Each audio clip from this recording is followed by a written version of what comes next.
The NHL trade deadline is just days away, so let's talk about some potential targets for the Tampa Bay Lightning. If you are brand new here, hello and welcome. My name is Sammy Flair. I am a lifelong Tampa Bay Lightning fan, which for the most part has been a good thing, but is starting to kind of tail off towards at the end of this season. If you want to know exactly why, go check out my series called Bolt Action. I'll put up a link over here, I think, but basically me chronicling how I feel the team has been doing throughout this season. During the tenure of John Cooper, the Lightning have been big movers and usually big buyers at the trade deadline. That's how they end up coming into names like Blake Coleman and Barclay Goodrow during the Stanley Cup runs, Brandon Hagel and Nick Paul, and then most recently, Michael Eyssimont and Tanner Jeannot. And because the organization continues to say that they are ready to win, and they are ready to win right now, I would expect that this trade deadline will be no different. They're going to make some kind of big move.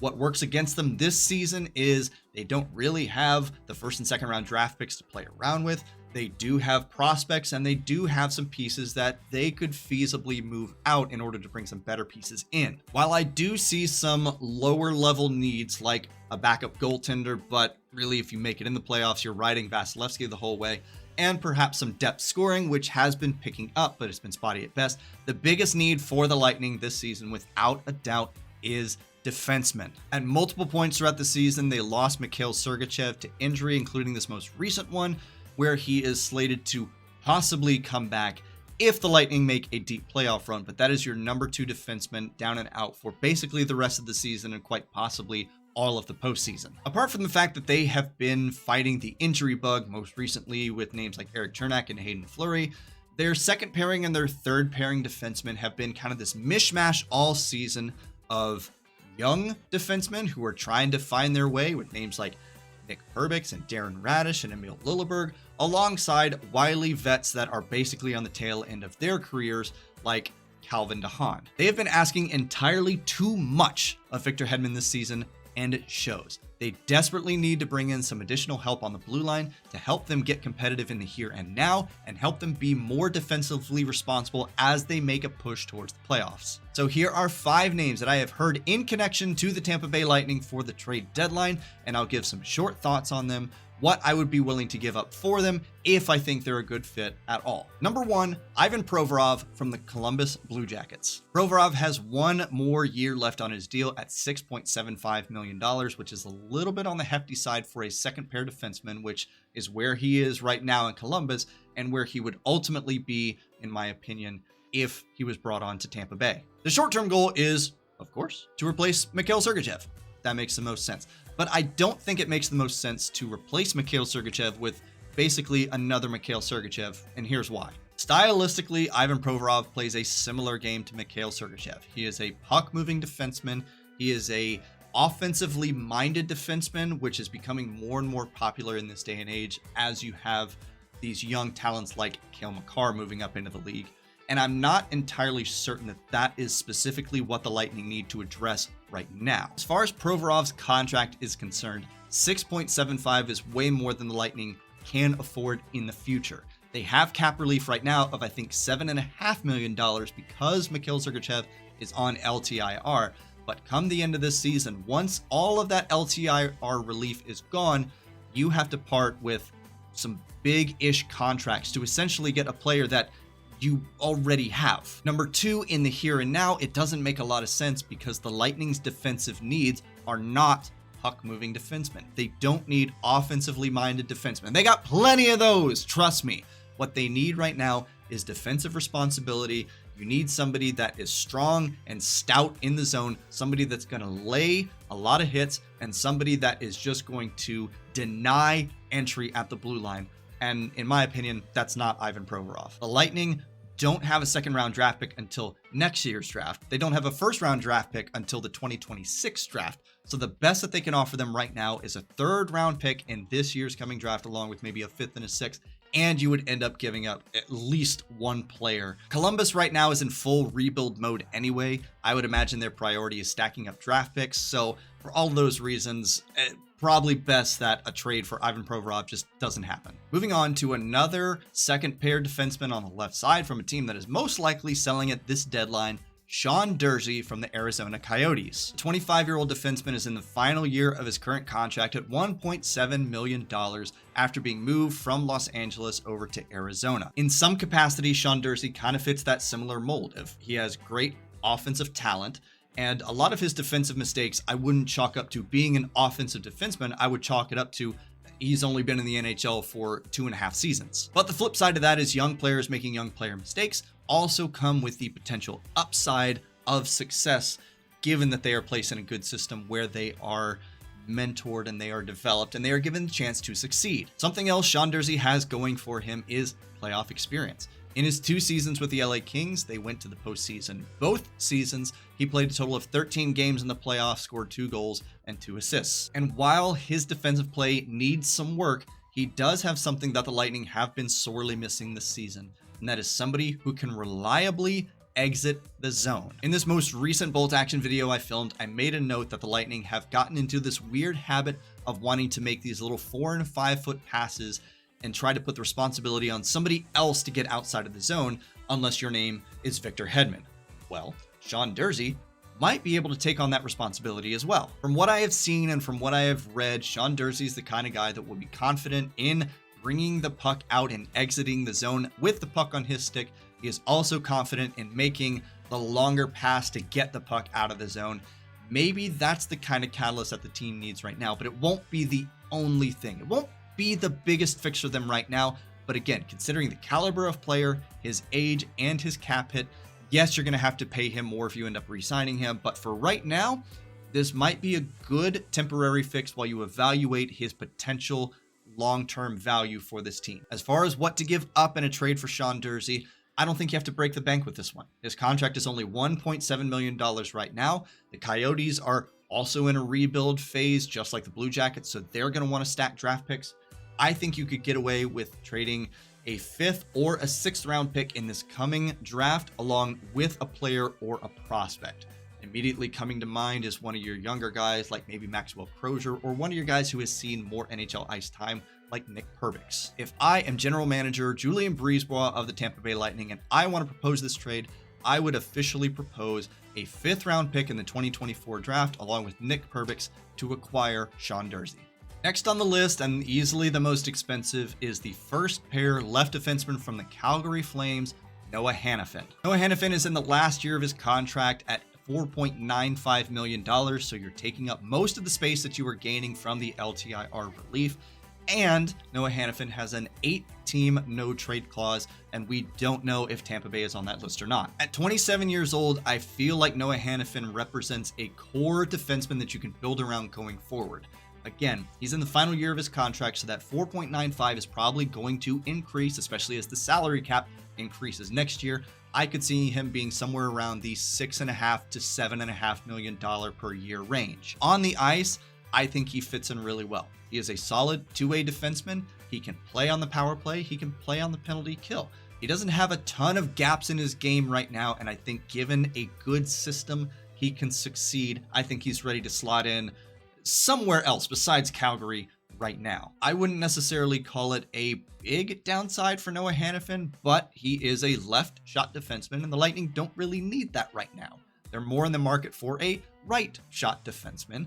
So I don't know how that factors into the potential workings of Julien Brisebois if he is thinking about bringing on Noah Hanifin for this season, for the rest of this season, and potentially further on in the future. As I said earlier, the Lightning don't have a first round pick until 2026, and I don't think that Calgary is going to want to wait that long. So I could see them asking for a 2nd and a 3rd, the 2nd being from next year's draft, the 3rd being from this year's draft, in addition to some prospect, some player, or maybe multiple players. I'm not entirely sure. This stinks to me of Calgary is going to try to fleece the Lightning for this player, and they would be well within their rights to do so. But if I'm Julien Brisebois, I don't know what I'd actually give up for him. So even though I'm not 100% sold on Noah Hanifin, let me at least play the game here. And if I'm Julien Brisebois, this is what I would be proposing to Calgary. I would be proposing a 2025 2nd round pick, along with a 2024 3rd round pick, plus Eric Chernak in return for Noah Hanifin. Numbers 4 and 5 on this list come from the same team, but let's start with the bigger fish of the two, and that is Sean Walker from the Philadelphia Flyers. The 29-year-old right side defenseman is in the last year of his contract with the Philadelphia Flyers at $2.65 million. Given his age and his relative production, if you're going to re-sign Sean Walker, I don't think you're going to go too terribly much higher than his 2.65 right now. My gut tells me he maxes out somewhere in the 4 to 5 range, but it's probably going to be under 4 for the next, let's say, 3 to 4 years. He's really found more of his stride in Philadelphia versus when he started in Los Angeles, and what he brings to this team is solid defensive play, somebody that's most likely going to slot in on your second pairing, somebody that can jump in on the penalty kill when you need him to, and he's going to, I feel like, help to start correcting some of the defensive mistakes that have been happening on this team this season. He's not perfect, no defenseman is, and I'm not saying that he's going to come in and immediately fix every issue that the Lightning have, but it would be a step in the right direction for a relatively low cost, at least from where I'm sitting. The trouble for me is that Philadelphia is currently in a playoff position, and I don't foresee them really being sellers at this point, meaning that if they are going to part with Sean Walker, they need to have somebody added to their roster, to their organization that they feel can help them win right now. Essentially, you're not going to get away with draft picks being your best asset in a trade for Sean Walker. If I am the Philadelphia Flyers GM and I am willing to part ways with Sean Walker, then I want to make sure that whatever I'm getting in return will allow me the ability to go and make more deals to assess the needs that I have right here and now. So while I think that Sean Walker could fit in well with the Lightning, I think they would need to do more than that. I think it would have to be Sean Walker plus, and maybe we're talking about the next guy. But before I get there, what would I give up for Sean Walker in this trade? If I am Julien BriseBois, general manager of the Tampa Bay Lightning, I am proposing a 5th round and 6th round pick from this year's draft, along with defenseman Calvin DeHaan. In Calvin DeHaan, you're getting a reliable veteran and a savings of roughly $2 million in cap space, so you can go out and you can spend that little bit of extra money on another need that you potentially have. Final name on this list is Sean Walker's teammate and line mate from the Philadelphia Flyers, Nick Seeler. The 30-year-old defenseman is in the final year of a $775,000 contract, which represents fantastic value for somebody of his age and of his production. He basically has the 3 things you're looking for if you want to make a, what I'll call a minor trade at this year's deadline. He is a great overall defenseman, being a veteran. He is a great penalty killer, and he has a very low cap hit. Nick Seeler is a guy who is not going to generate a ton of offense, and that's fine. That's not what the Lightning need right now. They have those needs met with other defensemen because they still have Victor Hedman, and he is solid on the offensive side of the puck. They have Darren Radish, who has been making some noise recently, and as much as I kind of despise him being on the team, Nick Perbix has made some positive offensive contributions. But where Perbix and Radish lack, Nick Seeler excels. The Lightning need another lockdown defenseman, somebody who's not going to be afraid to use the body, somebody who is defensively responsible and aware, because as I have continued to say over the course of this season, one of the biggest issues for the Lightning is defensive zone turnovers.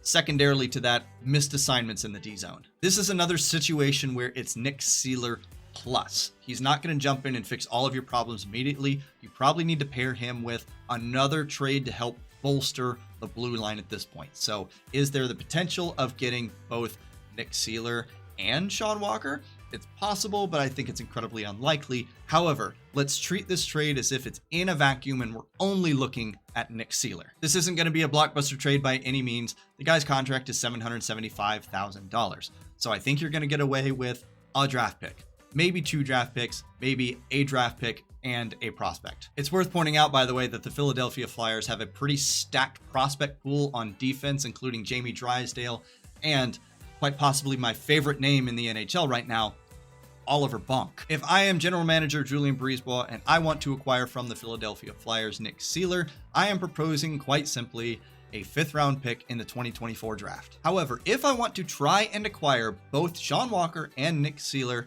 here's what I'm going with. If I am Julien BriseBois of the Tampa Bay Lightning, here's my official proposal to the Philadelphia Flyers.